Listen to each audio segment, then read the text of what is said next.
welcome to Mr. Stitch's Creepy Corner.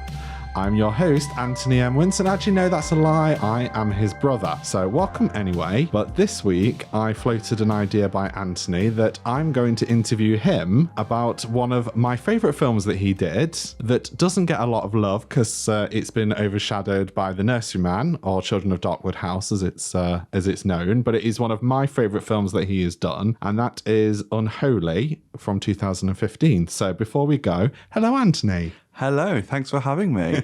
How does it feel to be interviewed on your own podcast? I'm not going to lie, it's a little weird.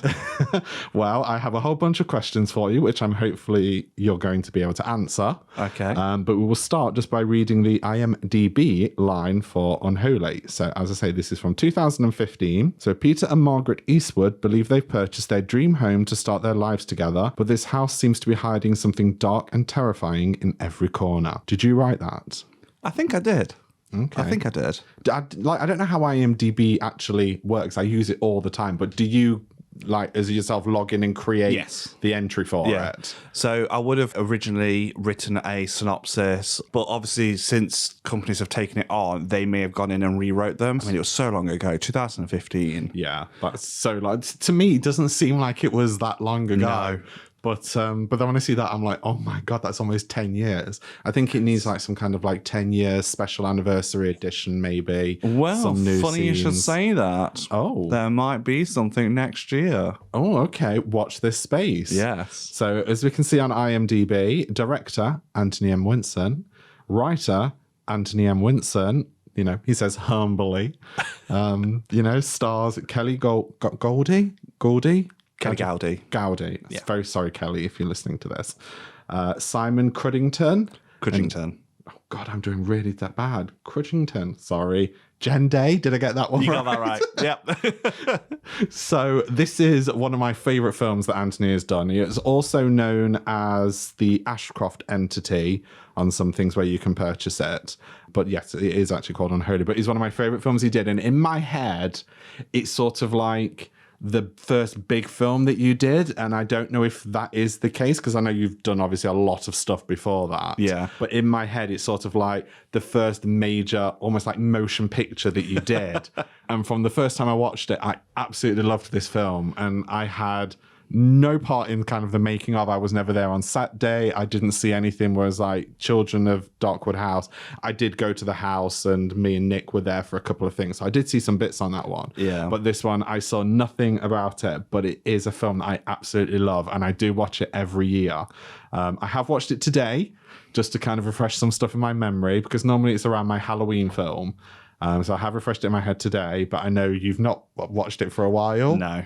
So we'll test how well you can remember it. Well, I sat and edited it for 2 years, I think it was, or something. I don't remember. Maybe a year. I did the Blu-ray editing as well, so I had edited it fairly recently. That was what, 2020, I think it was, something like that. I did the Blu-ray on that. So I've seen a lot of it. I should know it. I should know it. So I have a series of questions. Some of them I did float by Anthony already, but some of them after watching it today, I've scribbled them down. So we're going to catch him on the cuff and see what his responses are. Now, before you start asking me questions, do you remember, because I do, the first time you watched it? Unholy? Yeah. No, I don't think so. I remember you messaging me because you didn't make it to the premiere and you watched it on the computer at MessagePad. Right, okay. And you How did I get it? I can't remember. Did you give me a YouTube link? I think I sent you a private link on YouTube to watch it. And I remember you messaging me going, oh my God, that just scared the shit out of me. I just jumped out my skin and everyone asked me what I was doing and I told them I was watching your film. Yeah, even watching it today, I will come to it later, but there's still bits that give me goosebumps when I watch it. And it's not very often the films will do that, but it's one of those that when it is on, and it's about an hour and 20 minutes, so as a motion picture, it's shorter. But even when I watch it, it doesn't feel like an hour and 20 minutes. It goes by so fast, and it's one of those that if it's on, I don't do other stuff. I give it my undivided attention when I watch it, which again doesn't happen very often. Feeling the love over here. I know, but it is one I can honestly say I love this film and I'm so happy you did it. So today I'm going to ask all the questions that I want to ask to try and get some, behind the scenes stuff, some information. So firstly, how did the idea of Unholy come about? Where did it come from? Well, it was a rainy, dark afternoon. The fog rolled in over the moors. No. So me and Lewis were watching the TV miniseries, Enfield Poltergeist, was it called? And the first episode was okay, and the second episode rolled around. I think after the first episode, it was just not interesting. Was that the Sky one? Yes. Yeah, I think I watched episode 1, and I kind of didn't revisit it after that. Yeah, because it kind of sidelined the haunted house for the guy and his family. I can't remember what his name is. Yeah. So I remember watching it saying to Lewis, oh my God, I would absolutely love to make a film like this, 1970s, like straightforward haunted house. Because the year before Unholy, I'd made House of Afflictions with Michelle Darkin-Price. Yes. And that was kind of a haunted house, but it wasn't. Yeah. It's a bit of a weird thing to kind of put into words. But Unholy, I was like, I'd like to do a straightforward 1970s haunted house. And he said, my grandparents' house looks pretty much identical to the Enfield haunting, poltergeist, whatever it's called. I was like, really? He's like, yeah, they've literally not decorated in years. And I was like, do you think I might be able to film there? And he says, I don't know, I have to ask my dad. And he'd ask my grandparents. So they did. And they was like, yeah, that's not a problem with us. And I was like, great, let's go and look at this house. Well, his dad took us there, and Lewis showed me around the house, like showed me the cupboards.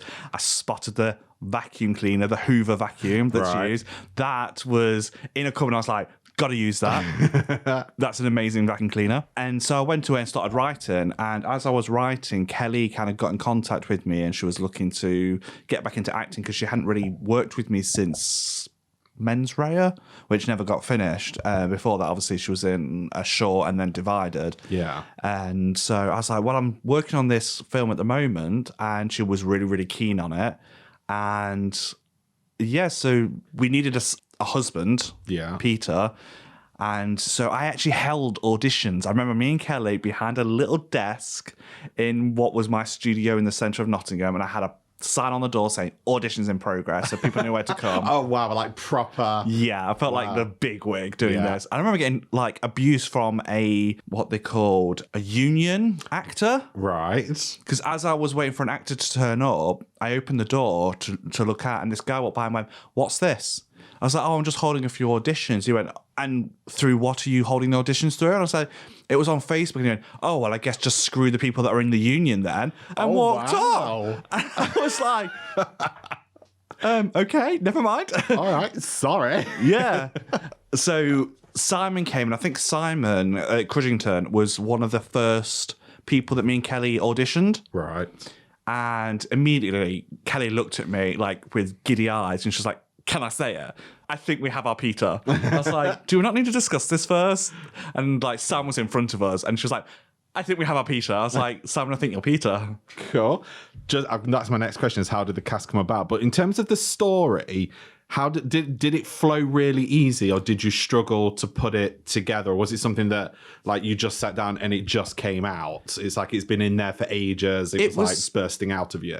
It was a mix of both, really, because I was so passionate about wanting to make this haunted house thing. And obviously I've grown up watching so many haunted house movies, and it's my bread and butter. I love it. Yeah, me too. I love a good haunted house film. Yeah. So I can't really remember. I think it was quite an easy script considering how quickly we got into filming it. Yeah. I don't think it took a vast amount of time to write. Oh, that's good. Obviously, but I feel like that when watching it, the story flows really well, and it's very well in how it's told. It doesn't feel like there's kind of lows or anything like that. I feel like the story just works, and that's why I wondered, like, was it something you were easy to get down, or was it that you struggled with it? I remember when I was writing it that I was trying to build on my own experiences of living at Dovedale. Yeah. So, like, the scene when she hears her neighbour call her, for instance, I always remember Mum and Dad saying that they had an instance where Mum heard Dad shout her, but then she went to see Dad, and Dad was like, I didn't shout you. And then vice versa, Dad had the exact same thing, that he heard Mum shout him, and she was like, and he went to her, and Mum was like, I didn't call you. And I remember hearing voices like in the house, like you said, was it you that said you heard Grandma? Yeah. And you went looking, obviously. Nobody there. Nobody Grandma there. had passed at that point, Yeah. so don't know what I was expecting to find, but yeah. I think you might have shit yourself. Absolutely. So that's cool. And my next question was, how did you find the location, as it was so authentic to the time that it is set? But you said that was Lewis's grandparents' house. The funny thing was that majority of the house was very authentic to that. It hadn't been touched in a very long time. So it still had the 1970s roller switches, like rocker switches, I think they're called. Yes. Yeah. And like the old fashioned plug sockets and stuff. And one of my favorite parts of the house was the bedroom because of that wallpaper. The wallpaper was just 70s galore. I loved it. So it's like, you can't buy this anymore. This is perfect. It was amazing. I loved that bedroom wallpaper. Did you have to change anything? You know, like you were saying with Sarah last week for Children of Darkwood House, you had to decorate and move things. Did you have to do anything like that with that? Oh, okay. Yeah, so are we going to get behind the scenes tips? It's hilarious. You'll laugh your socks off at this. So in the hallway was the alarm system. Right. So when you're watching the film, there's a weird hat that's placed on the wall. And basically that is covering the alarm system. I just thought it was a hat that was hanging there, but okay. Yeah, it has its purpose. It was hiding like panel box of the buttons. Yeah. Right. And I think in the living room there was a modern light switch. So again, I think I covered that with a hat, which was behind the door. So I think there's a scene where Kelly sat, and I think if you look behind her again, there's a hat on the wall. Right. So all the hats, they serve a great purpose. Oh, absolutely. They're easy to hang. And I think there was a plug socket as well that I had to move a chair in front of. Right. But most of it was pretty much... Because it's so perfect when you're in the living room and you've got the... like glass, like wall, like divider. Yeah. And it's so 70s. Yeah. And you're just like, oh my God, like that fact that was there. So had they just literally not decorated it that long? Yeah. I mean, I remember June saying to me, which was Lewis's grandma, she said something along the lines of, after watching this in the cinema, because she came to the premiere, she's like, I really want to decorate. No, honestly, it works so well. The kitchen was the most difficult because it had a lot of modern things inside it. So there was a modern boiler which was covered by a sheet because they had one of those old-fashioned lines in the kitchen that you hung washing on to dry. Yeah. So I hung a sheet on that, and that pretty much covered it. But there is a part where you can see modern plug sockets just to the right, which I couldn't really... never clocked that, and I've seen this film several times. So next time I watch it, I'm going to get to the kitchen, I'm going to be looking for the modern plug sockets. The only thing was, which I cannot believe to this day, was so they lived in this house since it was built. Okay. His grandparents lived in this house at the moment it was built. So that was probably 1950s, I'd say. Yeah. So from 1950s up until 2015, the outside and stuff hadn't been touched, right? So I decided I want to film. A week after we were going to be filming, they were changing the garage doors from the wooden ones to an electric roller one. No. So I was like, well, we've got to get everything exterior-wise done this week, because obviously would have had to gone back. I was like, we have to get everything exterior done now. Because there's quite a lot that takes place outside, isn't there? Like with him coming backwards and forwards with the car, the neighbours talking outside. So you do see that garage quite a lot. So oh, that would have been awful if you I'd missed that deadline. I just couldn't believe it. So all those years, like the fact that the garage doors hadn't been touched, and it was like, can I film your house? Not a problem, but we're now modernising it. Are you kidding me? Damn it. Yeah. Okay. My next question was, how did the cast come together? Which you were just saying, Kelly, you knew, and then Peter. Yes, Simon. So Simon was in House Afflictions. He was the journalist. No, he wasn't. He was the manager of Michelle's character. So he was from the production of her book or whatever. And so, obviously, I knew Simon, and it was such a small part. And I was like, I think Simon's got some really good acting chops here. I want to, see what he can do. So that was when I sort of posed the question. I was like, do you want to audition for this? And he obviously said, yeah. And pretty much straight away, he auditioned with a scene from a film, Buried. Okay. Is that Ryan Reynolds' Buried? I believe so, yeah. I've never seen it. And me and Kelly were just like, wow, he's very, very good, yeah. So he kind of came on board, and a lot of people hate his character. That is one of my questions. Right at the end, I've just got Peter as a dick. Yeah. A lot of people don't. But chops to him for how we played it. Props to him, sorry, for how he played it. Because it's really well done as a character. A lot of people said that they don't like him. And it's like, well, he's really not meant to be much of a likable character. He's meant to be the level-headed person. Like, he's not meant to be like, you think this house is haunted? Let's move. Yeah. Because obviously you've always got to have a reason why they're staying here. Yes, you've got to have something that kind of forms that thing as to why they're not, like you say, just whacking up a for sale sign and going. Yeah. So when I was casting the estate agent, I asked Penny, who was in House Afflictions, to come on board again. Penny is the mother of one of Lewis's good friends. Right. And she'd never really done acting before. And she's quite theatrical, though. She did ballet and stuff like that. And, so she is an artiste. Yeah. And I think she wanted to kind of give it a go, which is why I asked her to be in House Afflictions and then asked her to come back for this. And she was like, absolutely. So she was literally there for day one. And I think she really enjoyed being around like Kelly and Simon. Yeah. Penny's a very... she's a bit of a joker, which you wouldn't expect because she's so well-spoken and she's very well together. But then I think after being around Kelly and myself and Simon, she sort of loosened up a bit more. And it was really funny to hear her like say like swears. Like nothing major, but... you brought out to the rebel in Penny. Yeah. And Penny's lovely. I love her so much. I haven't seen her in a long time because she's moved to Cambridge now to be closer to her daughter because her daughter lives in Cambridge. Right. I had Jas Singh come in an audition. Right. He was the policeman. Right. And his audition was really good. Like, really good. I was like, oh, absolutely, policeman all the way. Jen came on board. I'd worked with Jen in The Witching Hour because she was the witch. Who was she? She was the neighbour. Right, yes. The nosy neighbour. And Jen came on board and, yeah, she was...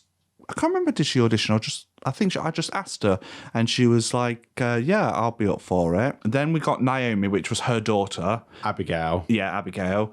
Oh, look at you. Yeah. So Naomi came on board because I sort of knew her parents because her parents let me film some exterior shots. And then for the Haunting of Bailout Residence, the black and white one. Right. And then when we was making House Afflictions, we needed an interior of a certain type of house, like a 70s-ish. Yeah. And her parents, who Michelle Darkin Price knew, asked and was like, yeah, not a problem. So then I kind of got to know Naomi a bit, and Naomi's very horror enthusiastic. Apparently when she was a kid, she used to make horror shorts with her dad. Oh, okay. So, which nice. is, really sweet.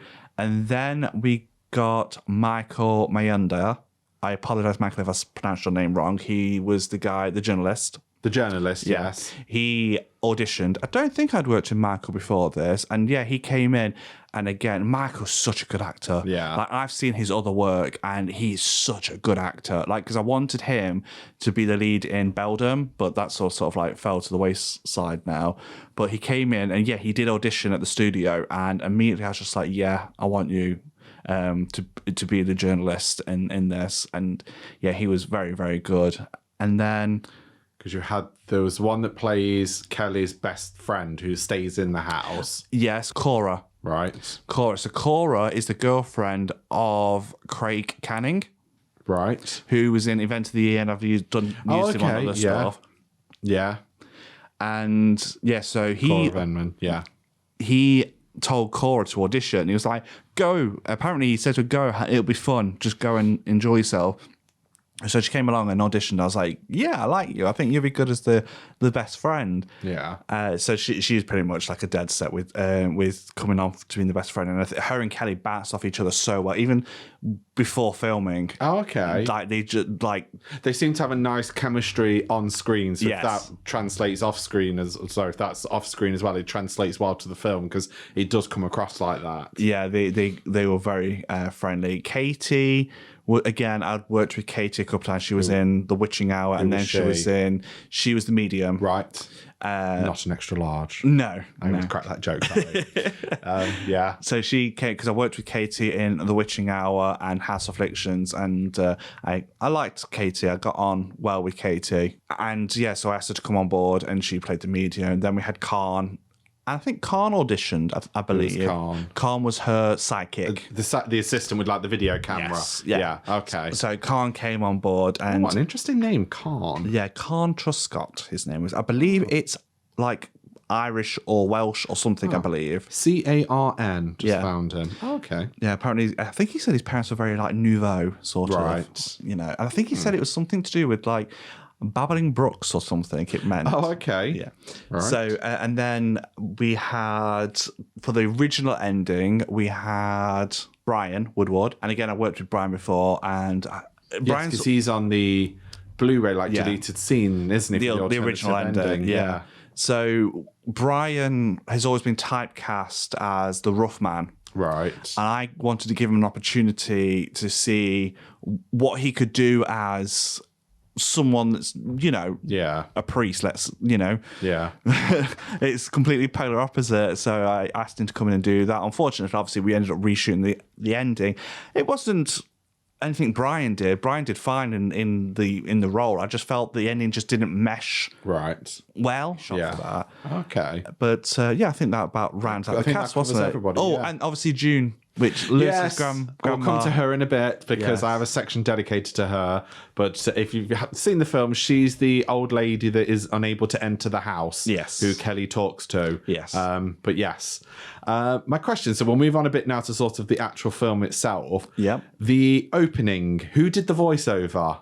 The interviewer. No, as the film starts, there's like a voiceover as there's those words that trickle up, and it's kind of who did the voiceover and why did you decide to use the voiceover instead of just having the words? Was there a particular artistic reason you chose it? Yeah, so it was Carl who played Eric in House Afflictions, and he has quite a deep voice, like a gravelly voice. Because I didn't know if that was manipulated at all, or if that was his actual voice. It is kind of a bit of both. Like I think he manipulated his voice to be sort of that bit deeper sort of thing.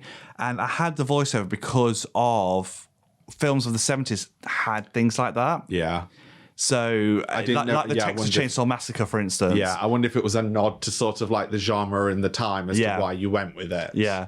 So Carl did that. And again, it was like literally a nod to the Texas Chainsaw Massacre because it has the same sort of thing, like a bit of an intro and a voiceover. Okay. The opening of the film where it kind of starts with them viewing the house and you've got the estate agent that takes them through reminds me a lot of the Amityville Horror. Yes. And was that intentional as a kind of nod to the Amityville Horror, which again was like a 70s horror film? Yeah. Or is it just purely coincidence that it was just how you wrote it?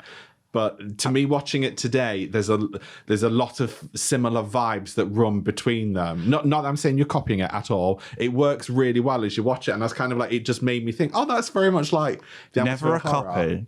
A homage. A homage. No, so I think when I was writing it, obviously a lot of these old 70s movies and haunted house films were in the back of my mind of like, okay, so how do these work? Right. Like, what are the formulas of these films that I grew up watching? So I think unconsciously, like, they kind of seeped in. Right. So I think when I was writing, like, that tour with the estate agent, it wasn't really...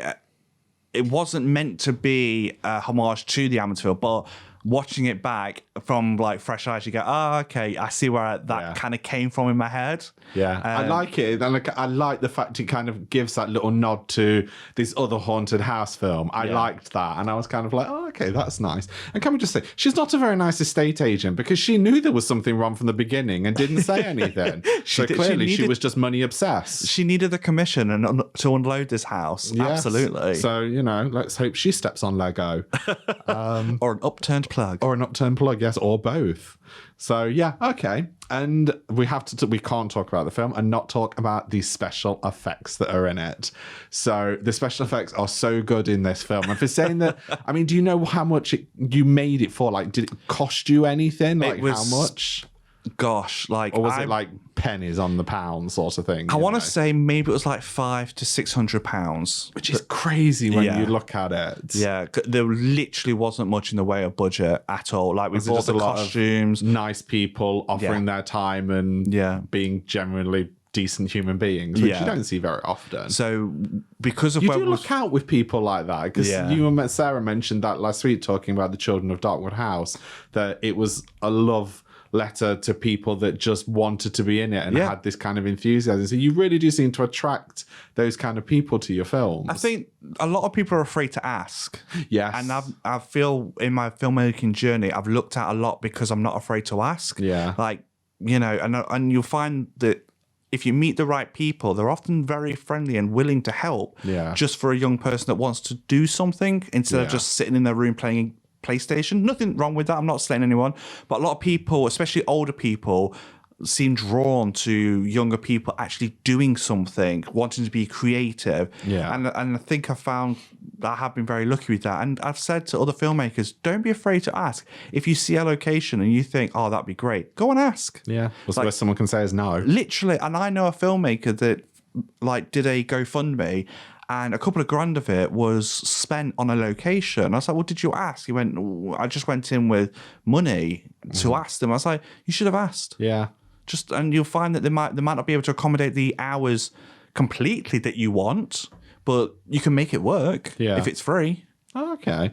So, yeah, special effects. So the first one that always stands out to me is the black shapy mist that kind of materializes like at the bottom of the stairs near the opening and then sort of in the living room when the neighbor goes in for the smell. How did you do that sort of weird misty So this was a homage to another haunted house film, and I'm sure you know exactly which one I'm going to say. I probably do. The Haunted, 1991 with Sally Kirkland.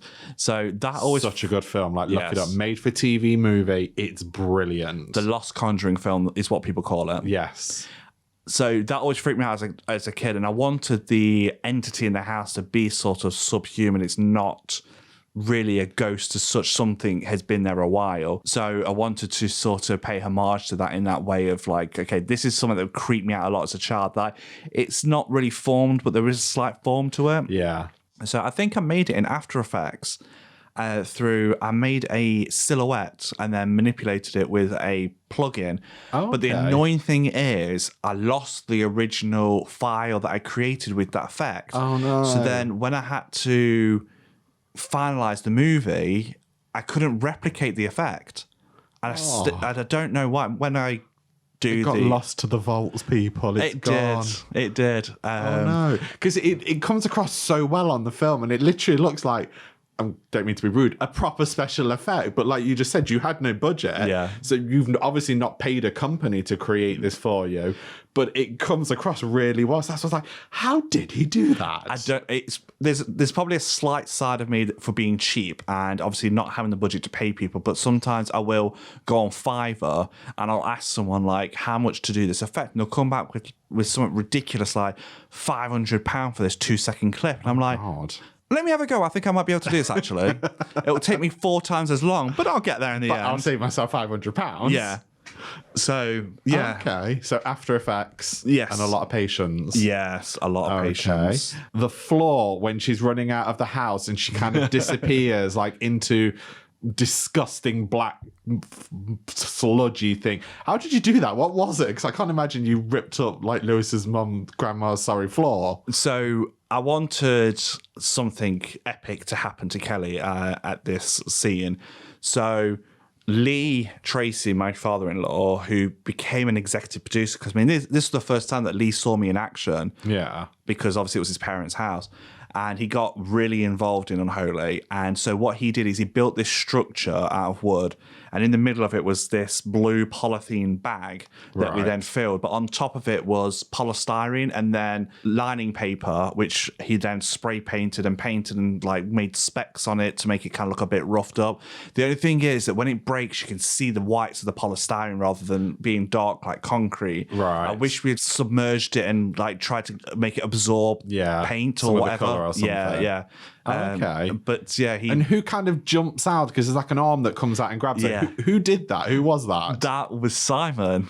Oh, really? Peter? Yeah. Right. So he was wearing a morph suit on the night that we shot that because the structure itself was propped against Lee's house. Right. And we filmed it quite late in an evening because obviously it was like getting to autumn sort of thing. So it was quite a bit of a Kelly chill. must have loved you submerging her in goopy black water at night time, no less. Yeah, it was quite a chill in the air, let's say that. What is it with you submerging women in water? Poor Sarah had it with Children of Darkwood House, which you mentioned last week, and it made her poorly. Yeah. And before that, you did it to Kelly. Yeah. So any women working with Anthony in the future, watch out because he will submerge you in gross water. Well, it just looks good. Yeah. So the funny thing was that Kelly said that when she was pulled in, was obviously she needed to make it look like that she had been pulled into this sludge. But as she got pulled into it, there wasn't enough room for her to actually go under the water that was in it. Right. So she was like, 3, 2, 1, stuck her face in it and then came up. Right. And it was so annoying because we tried to make it warm. Like Lee was running in and out of the house with kettles, like pouring hot water into this mud, basically, because we had a pile of mud. But as I stirred it, I pierced the lino. Oh, so no. it all started to run out. I was like, we're going to have to go. Go, go, go, people. We're losing the sludge. Yes, literally. And then obviously Kelly was covered in mud and she had to stand in a bucket. I've got a picture of her. It's about 11, 12 o'clock at night, wrapped in a towel, in a bucket, having water poured over her so that she could get clean. Oh, bless her. Yeah. That's dedication to your craft, that is. I like the effect. I just wish that we had done something to get rid of the whiteness of the polystyrene. And the other bits, which is kind of like the crazy living room scene where the cabinet opens behind them and there's paper, like pages of the book that sort of fly out, and there's another bit where a book gets thrown across the room and then hits the floor and the pages start turning. Like, how did you achieve that? Well, the first one was where the book pages start flapping. Yeah. So that was filmed. Gosh, it was nearly 1 o'clock in the morning and was all slightly delirious because of how late it was getting. And I had this big fan, with one of the like big chrome fans, blowing on it.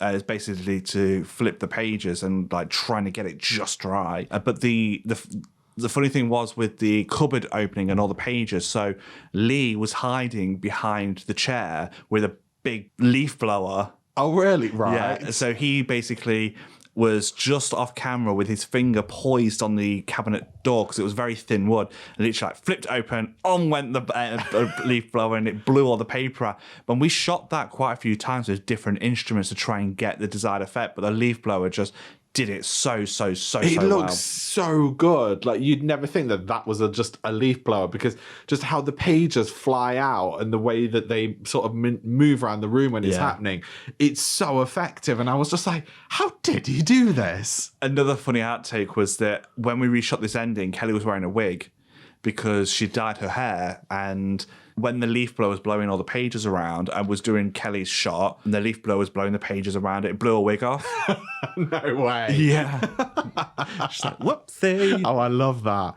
And the light bulb, there's a light bulb that blows when Kelly's in the hallway. How did you make a light bulb explode? That, oh my God, like that probably took 10 takes because I'm a shit aim. Oh, right. So I was off camera and I was like, okay, Kelly, 3, 2, 1, go. And I threw a pebble at the bulb. Right. And I missed. And Kelly was like picking the pebble up, giving it me back, resetting. Okay, 3, 2, 1, action. Missed again. Kelly picks up the pebble, gives it me back. Oh my God. And then I finally managed to hit the bulb, but it didn't do anything. So Kelly... There's a shot where Kelly stops, looks at it like, I don't know if I'm supposed to react to this because it hasn't exploded. So I was like, let's try this one more time. So I turned the bulb round. Right. And I threw the pebble and it went, poof, and exploded the bulb. Like literally exploded the bulb. And I was like, oh my God. Did you have to erase the pebble when you was doing the film, because you don't see a pebble hit it? I know, it's crazy. I think it's just because of how fast the pebble was thrown. I threw it. I think if you slowed it down, you might see it. Yeah. But because obviously the frames per second and things like that, it just doesn't. Yeah, it just doesn't register. Yeah. It was very, very lucky. It wasn't a very big pebble either. So. It was just throwing a pebble at it. Because again, it's so good when it explodes. It's like, how did you do that? And I'm thinking, you like reverse electrical current through it or something, which was like will cause the glass to shatter. No, nothing that complicated. I threw a pebble. Yeah, that's guerrilla filmmaking for you. That is. Yeah, my God. That really is. And the last one that kind of sticks in my head is the chair that just moves across the room by itself when Kelly goes into the house, and there's like a chair in the corner of the living room that moves a little bit and then actually travels across the room at her. How did you do that? That was me off camera pulling it with rope. Right, okay. And then digitally removed the rope afterwards. So that was a digital removal. That was, and that was painstaking. Because frame by frame erasing a piece of rope. Yes, it was a nightmare. There was me thinking it was fishing wire or something. No, I don't think we had any fishing wire. We literally, I think, just had rope. So I had to, do that numerous times. Okay. Because I think to begin with, I tried to do it frame by frame, like move the chair, like move it, record, move it, record, move it, record, and then stitch together. But it was too stop motion-y. Yeah. So basically just pulled it across the floor. Okay.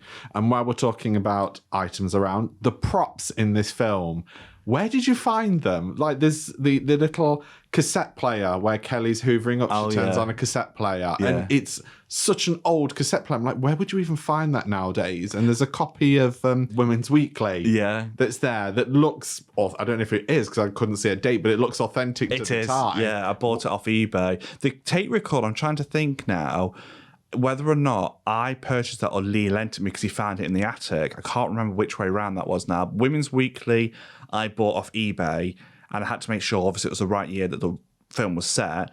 And I remember Kelly was reading it while she was doing the first day of her makeup. Right. And there was an advert for a hairspray in this magazine, and it was the exact same make that she was using that day. No way. Yeah. I can't remember the make of the hairspray now, but yeah, it was the advert in the magazine was the same hairspray she was using on the day. Because there's a scene later on where she's on her own in the house and she's reading the magazine and she's like flicking the pages and she picks it up and turns the page around and bends it. And I'm like, that thing's an antique, Kelly. Be careful with it. It's going to rip. Because that magazine ended up in Cry of the Magpie as well. Oh, did it? Yeah. Oh, a little magazine travelling around. Have you still got it? Yeah, I have somewhere. It's in my prop case somewhere. I'm sure I have.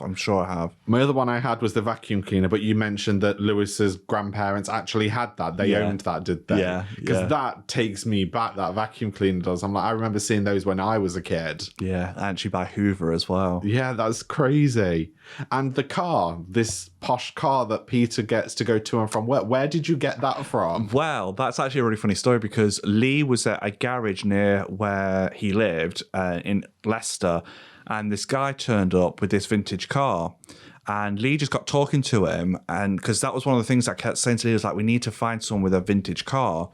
And he just got talking to this guy, and he was like, would you be interested in having your car featured in this film that my son's partner's making? And he was like, yeah, but I have got other cars from the era. What are you looking for? It's like 1970s. It's like, and he showed Lee some photo and then Lee sent them across to me, and I was like, that one. I think it was an MG. And he just basically came along and was like, yeah, no worries. And was it literally just like one day? Were you just making him like back up and down the driveway for like an hour? Yeah. Because there's a scene where obviously he's there and then he reverses and then he comes back and then he comes back again. So I'm like, I just imagining now a car going backwards and forwards for like half an hour or something. We had to, especially when you see the street behind the car, that had to be done with such finesse because it was a busy road. Oh, really? So we had to be like, which you'd never think looking at the film, because every time they're outside, it's just dead. Yeah, that was lucky filmmaking. Like, okay, there's no cars, go, quick, now! And that was quite a painstaking thing to do quite a few times. The only thing that annoys me when I walk back on it now is when Peter gets in the car with his suitcase. I'm like, could you not have just put it in the trunk? Yeah, I do think it was odd when he gets into it and puts it, like, holds onto it and puts it in his lap. I was like, I'd have just put that in the boot or the back seat or something. I just didn't think at the time. I was just like, okay, just get in the car. And then it was like trying to maneuver it because it was such a small car. Yeah. So I couldn't put it on the back seat or anything. So, yeah, I wish he'd put that in the boot. Okay. Or the trunk, as I just said. So going to say a few things just about the characters. So obviously we have Margaret, which is Kelly. Yeah. She plays it so well. Yeah. And even this scenes where, like watching it today, where she's falling apart and she's just sobbing. And I'm just sat there and like, my heart goes out for her. And I'm just like, you're not like a professional Hollywood high actress or anything. You're someone kind of local that I assume. Does she still act? She teaches acting at the moment. I'm not sure she's been in anything at the moment. I think she's done a few auditions, so she's sort of still putting herself out there at the moment. But she plays it so well, and you really feel for this character that is just going through this horrendous thing. Peter, as I just said, he's a dick. But again, played very well, because when she's kind of talking to him and saying like, what's happening? And he's just basically yelling at her that, no, it's nothing. It's all in your head. No, we don't want any help. And she's kind of like sobbing. And I'm just like, well, you listen to your wife. They never do. And I've got to say as well, Simon and Kelly together are hysterical. Oh, really? So funny. I was just laughing so much with those two. Now with my own 2 eyes. Say it again. I wonder if you'll like a cup of homemade lemonade. Cup homemade orange soda. I ain't never seen me a real life demon before. He's lovely, that. That's brilliant. Okay. Like, honestly, they worked so incredibly well together. Oh, that's nice to hear. Honestly, props to them both. They were so good together. And I think with the long hours that we were doing, because obviously Lewis's grandparents were only away for like a week. Yeah. It was long days every day. And I mean, Kelly, bless her, because I didn't have a car at the time. She drove to Simon, picked him up in Beeston, then drove to West Bridgeford and picked me up, drove us to Leicester, finished filming, dropped me off in West Bridgeford, dropped Simon up, and then went home herself, and she did that for 7 days. Oh, wow. Yeah. She must have really wanted to do this film. Yeah. I think she really put her all into this film. Like, and you can tell. Yeah. Like, you really can tell. It's so good. Yeah. And I say that Simon that plays Peter comes across, I say he's a dick, but that's when you can go, that's really good acting, that is, because you're making me actually feel something towards your character. So that's how you're coming across. The estate agent we've covered at the beginning, really like her as well. Very good. And kind of the other people where you've got like Kelly's friend that's in there, she does well, and then the two people from next door. But now we're going to get on to the old lady that's outside the house, June. So for anybody listening, Norma. June is, do you want to explain who she is? So June was Lewis's grandmother. Unfortunately, she passed away a couple of years ago now. But June acted in stage plays back in like the 50s. I'm not sure 40s or 50s, but yeah, 50s upwards for a bit. And she had leading parts, very theatrical lady. Like, she was so funny. I loved her so much. And because we're filming in her house, I asked if she would be interested in a small part. So because you said they were away, so how did you do her filming? Was she back or was it before she went away? It was after they came back. Right. So it was to film the ending, actually. Because we didn't have time to do the ending on that week, and obviously we needed June as well. So yeah, we all went back to film the ending, and June was there with Ralph, and June did her parts quickly, and then basically they then commandeered themselves up into the top bedroom while we carried on filming, and we were there for so long. Oh, really? Yeah, it was like really late. And I remember the first time I watched it, I do remember this from the first time I watched it, I messaged you and said, who the hell is this woman? Yeah. Because she is so good. Yeah. And she's only in a very short part of it. Yeah. I don't imagine her screen time is much. Yeah. But she plays it so well. Yeah. And it's you kind of watch it and you're like, oh my God. Yeah. Like, who asked her? Did you ask her or did Lee ask her? I think I asked Lee. I can't quite remember. I think I said to Lee, do you think your mum would be interested? Because I'd love to get her in one of my films. Like, I really would. And I think she was very much like, okay. But because I was going to say, what was her response? She was like, no, it's fine, thank you. And you had to convince her? No, she pretty much was like, yeah, I'll do that. And the fact that she was late 80s at this point when we made Unholy, and the subcontext spoiler is that she hung herself in the house. Yeah, because you see the ring around her neck. And I'm there like, sorry, Jim, I'm just got to paint this like rope mark on your neck now. She's just there like taking it all in a stride, not caring. Brilliant. She's so good in the film. She really is. And I remember that from the first time I watched it, messaging you and being like, who is this woman? Where did you find her? Yeah. Because she is brilliant. Yeah. Whenever I met June, she was always so theatrical in the way that she greeted you or just asked you if you wanted something. And if you didn't, then she would pull a face or be like, oh, well, screw you then. Not literally say that, but, she was just so...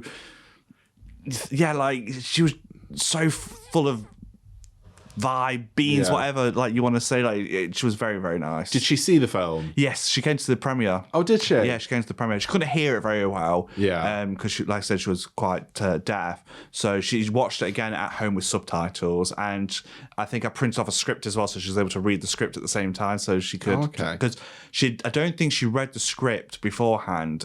She just knew her part. Yeah. So it was all kind of out of context to her, so she didn't really understand.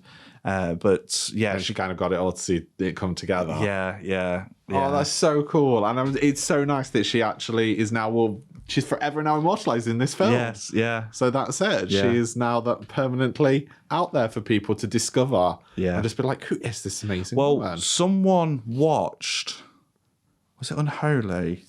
I feel like it was Unholy or Children of Darkwood House. I can't remember now. And they saw June and they messaged me through my website and was like, we loved June Tracy. Can we get something autographed by her? Can you send it up? Yeah, unfortunately, she'd already passed away and I had to message them and say, I'm really sorry. But honestly, when I read this message that came through, I cried. Oh, I'm not Because I was just like, surprised. the fact that they loved her performance so much. Yeah. Like, they were just like, we want her autograph. I got her autograph on the Unholy poster at the premiere. Oh, right. But I you didn't. still got that? Yeah. But I didn't get her autograph for Children of Darkwood House. It was sort of COVID time, Right. so she didn't see it in the cinema, and then she deteriorated. And I was supposed to pass the poster to Lee to get her to sign it, but it never happened. So I'm a bit gutted that I didn't manage to get her signature on that. But you've got it on something. I have. So, and you were just mentioning about the ending. So going back to my previous thing, actually, how did you do the ending where the house, like with the blood and the fire and kind of like the walls breaking apart, like the house is collapsing? How did you do that? So I'd seen something on Facebook of another filmmaker making a miniature. Right. So I poised the idea to Lee and asked him if he might be interested in making this miniature. I mean, he grew up in that house, so he knows it back to front. I was going to say, so was he a kid in that house then? So yeah. Right, okay. He and his brother, they grew up in that house. So he knew this house back to front, and he was like, yeah, I'll do that. So he made the hallway and shot it. It was great. And I think the hallway was in the original ending as well in the cinema. Yeah. And then when we reshot the ending, I don't know how, but I deleted the footage of the hallway. Oh, no. Yeah. So I was in bits because we'd partially filmed the new ending and I deleted that as well. Oh, God. And I was absolutely devastated. Like, I was in bits. I was like, I don't know what to do. So I told Lee, and Lee was like, well, I don't really want to make another one. I was like, absolutely. And then I think I sort of guilt-tripped him into it, and he did make a second one, but he made more elaborate parts of the property. Right. Like the wall breaking apart and like the things like that. And the bricks coming through, and I've still got one of the bricks now. Oh, have you? Yeah, I've still got one of the bricks now, and it made it into the Baylock Residence and Children of Darkwood House. It is hidden in those films. Is it? Yeah.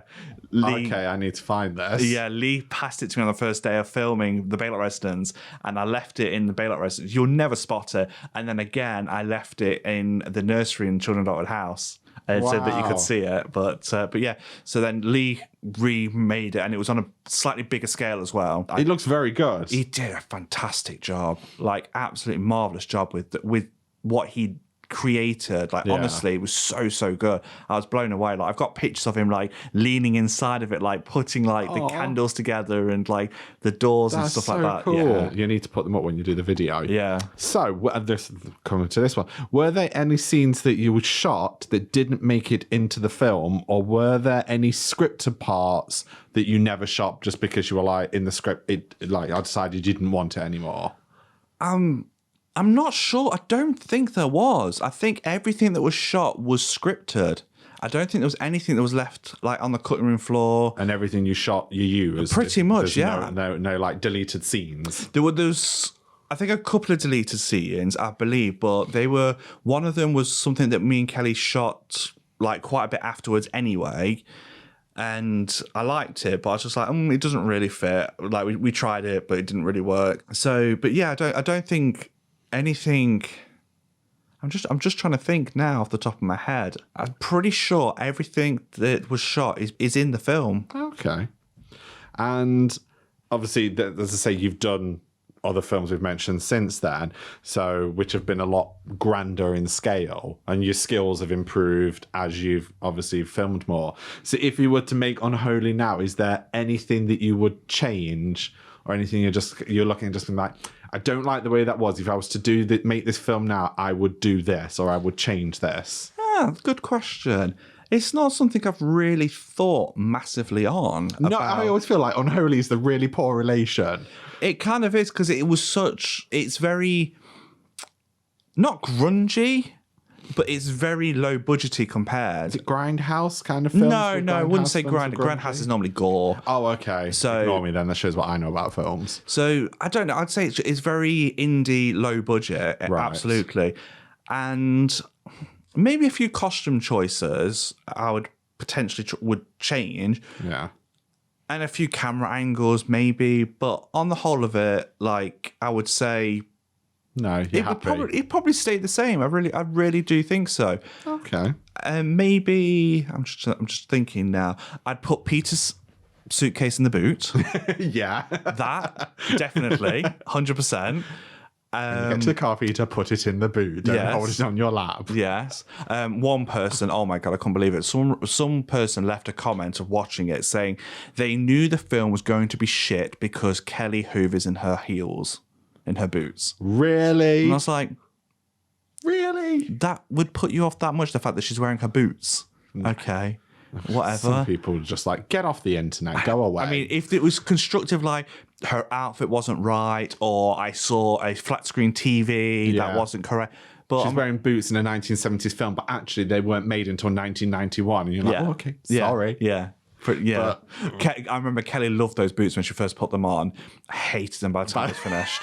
She By the end, like, I never want to see these things again. I've still got the boots. Oh, really? Yeah, they're in the costume trunk that I have in the attic, and those boots are in it. I think actually not they're in a suitcase, a retro suitcase in the attic. Okay. All right, I like that. Was there anything that you found especially difficult when making the film? Anything that kind of gave you problems or you struggled to film? Or I think it was just mainly the special effects, trying Right. to do the special effects and making sure that they were the best they could be with my abilities then. Yeah. One of the biggest problems that I faced was when I started to make it, I had no one to do sound.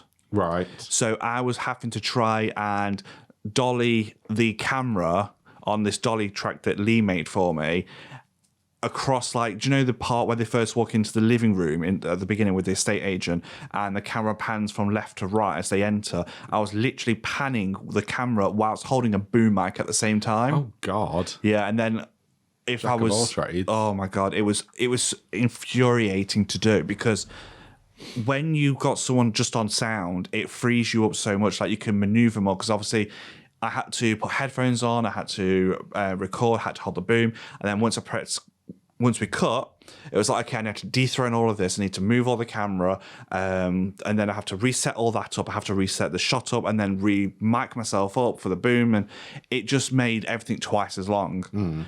And then when Lee noticed, he sort of helped on the boom, and then it became more of a regular thing. Yeah. And he really stepped up in regards to helping with the boom operating. I think that was one of the biggest challenges for me, was that, because I couldn't get anyone to help with sound. And since you mentioned sound, who did the music That for was it? 'Cause done by... obviously there's some good like music that's in it, but then also the song that Kelly plays when she's hoovering. Yeah. Which the song is like, I say song, there's no lyrics, it's just like music, but it's really cool. Like, who did all that? It was a guy in America called Brett Montez. Right. I can't remember how I got in contact with him, in all fairness. I was just going to say, how did you find him? I honestly don't remember. I think I put a call out onto a Facebook group for House of Afflictions. Right. And he commented, and we got talking, and he did the whole score for House of Afflictions, and then he did it again for Unholy. And the part where she's hoovering, that was like a little ditty that he put together, because in the original screening of it, which you didn't see, I put in Please Mr. Postman. Yeah. And I loved that so much. Like, it just worked so well. Carpenters. Yeah. Yeah. And even Lee said, like, I can't see how I can watch this without that in it. Yeah. And so I asked Brett, like, could you make a ditty that's similar? Because there are certain key beats in it that sound like it. It reminds me a lot of that song, so that's why I wondered like where it came from. Yeah. Obviously, that song served as the inspiration for it. But yeah, Brett, for saying that there's a vast time difference, because I think he lives in California, I think. Right. He's not really active at all on Facebook anymore. It's such a shame. Yeah, because the music's really good, and is. the score and stuff throughout it really lends itself well to it. Yeah, he did a really good job. Really good job on that. Okay. And just lastly, how do you feel? Like, when did you last watch it? Like, and how do you feel sort of looking at it now? Wow, 9 years. Gosh, can't believe it's been 9 years since I made that film. It's absolutely crazy. I'm still quite proud of it as a little film, like the little film that could. And it was my second film that I got distributed. First film I got distributed in the UK under a UK title. Yes, because I bought it from HMV. Yeah. I have a picture of you stood in HMV when it went on sale, and I came with you. And when I bought it, the guy at the till rang it up, and I was like, "That's my brother's film." I was like, "That's him over there. He made that, and I'm here buying it." I remember he looked like he couldn't give a shit. Yeah, like he did not care, but I cared a lot, and I was like, "I'm going to tell everybody that I see that you made this film." I honestly am so proud of what we managed to achieve. Like, I don't want to say because it was a big group effort with everyone involved. It really was, and I still think it is a good film for what we managed to achieve. I think it's really good. When you just said like you made it for practically nothing, yeah. And I think it holds up really, really well. Yeah. There was talk of doing an Unholy 2. Right. But that didn't really come to fruition, mainly because we couldn't get a location to do it. So when did you last watch it? I honestly can't remember. I think it was when I did the Blu-ray. Right. So it's been a couple of years now, because the thing is with my films is that I spend so long like doing the nitty gritty of editing and color grading, and all this stuff takes months and months and months. So by the time it's actually finished, I'm sick of seeing it. Like absolutely. I do not want to watch my film anymore. Yeah. So I think the last time I saw it was probably when I did the Blu-ray, because I think I mixed it with 5.1 as well. And I think everyone did a fantastic job in that film. Yeah. They honestly really did. And the stops that everyone pulled out to do it, like I said, we filmed it in Leicester and everyone was Nottingham based. Yeah. So we're traveling the distance, and Kelly just didn't seem to care the fact that it was long hours and was traipsing 20, 30 miles every day. Yeah. One way. That was one way.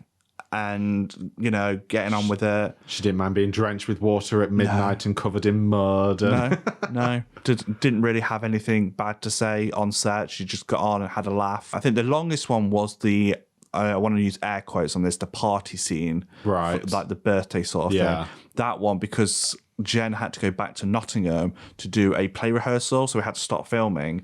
And then when she came back, we continued filming. Oh, wow. So it went on till quite late, and everyone was very tired by this point, like really was.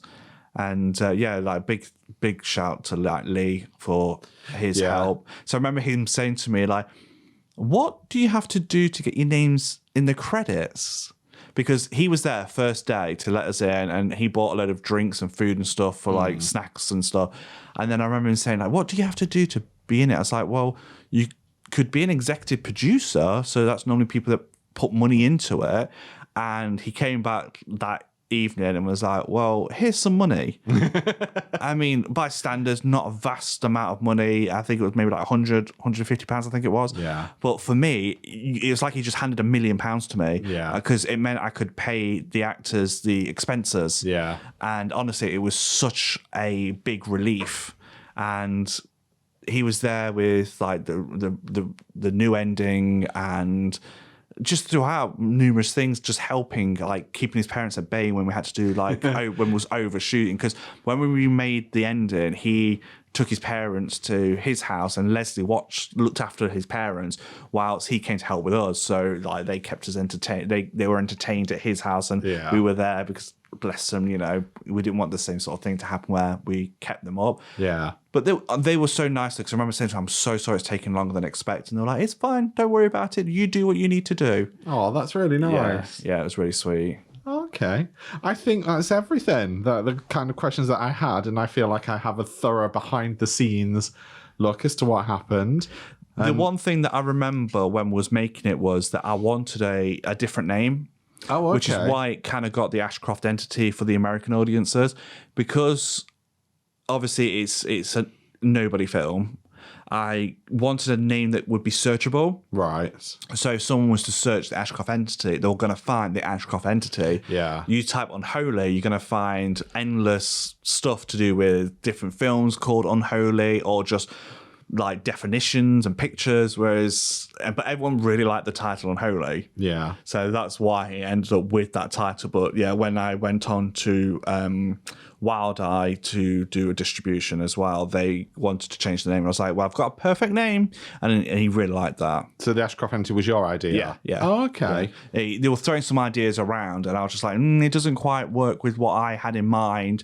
So I put forward Ashcroft entity, and he really liked that idea. Okay. And I must say, like, for anyone that's looking into distributing films, really research who you are going to let take on. Like, I'm not here to throw shade on these companies or anything like that. Just, you put all this love, money, effort into a project, and they don't really care about any of that. No. To them, you're just a number. And I was very excited because it was my second film that I got picked up, and it was a very exciting moment to physically go into HMV and pick see up. it. Yeah, that was amazing. But I never liked the artwork that they created. Yeah, and the one you created, which is I seen the one that's on IMDb. Did you create that? Which one is there? It's.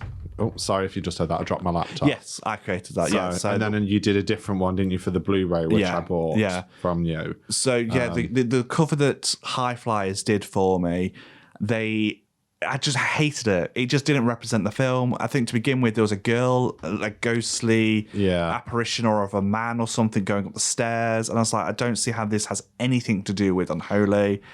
And they wouldn't budge on it, so I was like, okay, whatever. And I'm assuming by that point you can't really do anything. No. Well, I could have fought it more, I suppose, but there was a chance that maybe they would have dropped it. Yeah. They declined to put any of the special features on it, even though I worked hard on making sure that they had them. Really? Yeah, they wouldn't put them on the DVD. Wild Eye, when they took it on, again, I wasn't happy with the artwork. It just didn't represent the film. It was just something for people to grab because it was a cover that they thought people would like. Luckily, they did put the special features on, which was nice.